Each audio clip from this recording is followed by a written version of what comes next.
Halo semua, Assalamualaikum warahmatullahi wabarakatuh. Selamat datang di channel ini. Video kali ini kita akan membahas terkait dengan 9 opsi kebijakan penyelesaian tenaga honorer tahun 2023. Untuk itu kepada rekan-rekan silakan disimak dan ditonton secara lengkap video ini agar rekan bisa menerima informasi yang utuh dan menyeluruh.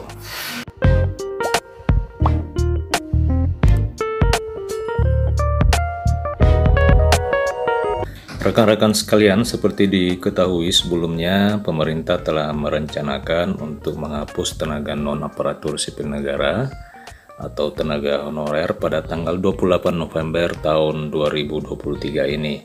Namun sampai kini pemerintah masih mengupayakan berbagai kebijakan penyelesaian tenaga honorer tersebut. Abdullah Azwar Anas selaku Menteri Pendayagunaan Aparatur Negara telah menyebutkan skenario atau opsi yang bisa digunakan untuk mengantisipasi penghapusan tenaga honorer tahun 2023 ini.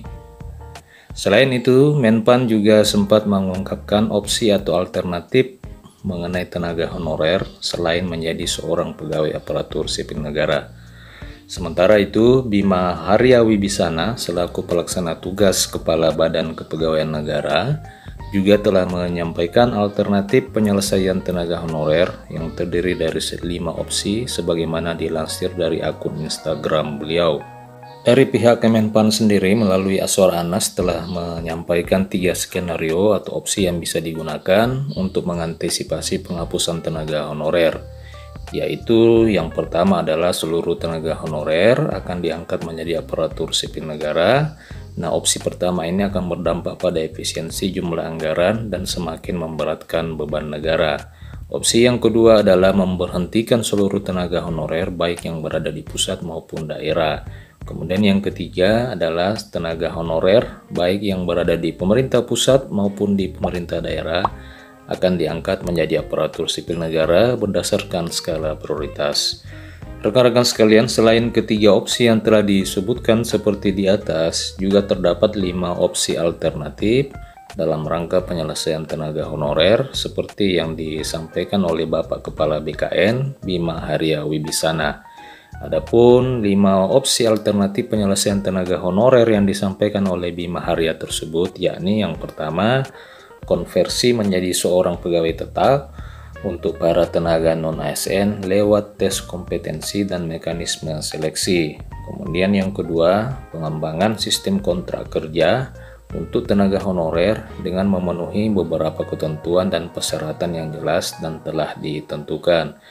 Yang ketiga adalah program magang yang ditujukan untuk para tenaga non-aparatur sipil negara dan penggunaan program pemerintah seperti bantuan langsung tunai.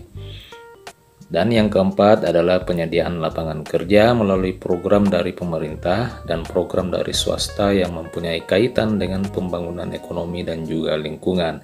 Serta yang terakhir, yang kelima adalah menyederhanakan prosedur proses rekrutmen dan pengembangan sistem informasi dengan tujuan untuk mempermudah segala proses rekrutmen tenaga non-aparatur sipil negara. Nah, rekan-rekan sekalian, demikian opsi kebijakan yang akan ditempuh oleh pemerintah terkait dengan penataan tenaga honorer.